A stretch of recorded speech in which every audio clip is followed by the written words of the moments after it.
Tu veux patcher que vite fait JP, je crois, il a dead là. Un décès en direct après plus de 10 jours de live non-stop.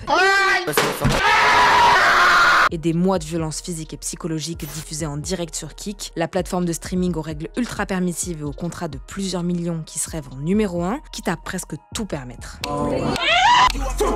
Arrête, va mourir. Le 1er décembre 2022, Kik est lancé par Bijan Terrani et Edward Craven. Ce sont deux entrepreneurs australiens qui ont notamment fait fortune en fondant Stake, un casino en ligne, et ça aura son importance un peu plus tard. Et le but en créant Kik, il est très simple. Concurrencer Twitch, la plateforme de streaming référence. Sauf que Twitch existe depuis bien plus longtemps et compte déjà les streamers les plus influents. Alors Kik ne va pas se placer en concurrente, mais en antagoniste de Twitch. Do you like Kik more than Twitch? Yes.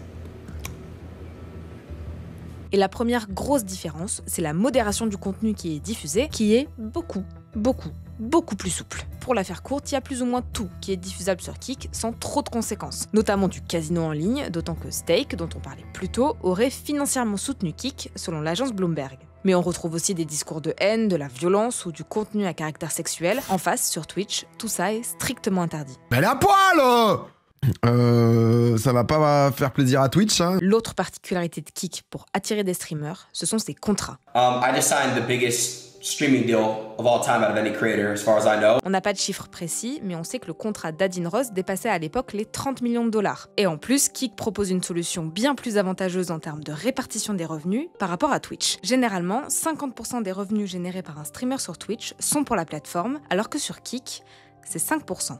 Et pourtant, même si Kik fait tout pour attirer des gros noms, comme récemment le premier youtubeur du monde MrBeast, Kik a une moyenne de spectateurs bien inférieure à Twitch, avec une audience qui est plus confidentielle. C'est la première fois en France qu'un cas comme celui-là arrive à une ampleur pareille, parce que c'était une des plus grosses chaînes de France. Hein.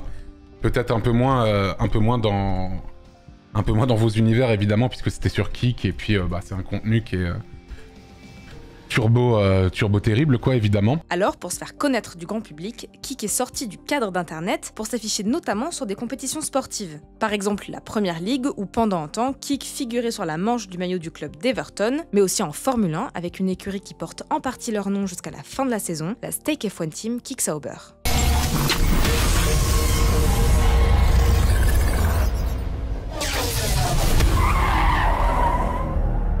Les causes du décès de Jean-Paul Manœuvre sont encore à éclaircir, mais le rôle de la plateforme dans la diffusion du contenu ultra-violent de la chaîne est vivement critiqué. C'est d'ailleurs ce que mentionne dans un communiqué l'Arcom, le gendarme français de l'audiovisuel, ajoutant avoir pris contact avec Kik pour réguler le contenu. Kik a également réagi publiquement, adressant d'abord ses condoléances, annonçant la révision complète du contenu français et déclarant s'engager à collaborer pleinement avec les autorités dans le cadre de l'enquête visant à définir les responsables de la mort du streamer français.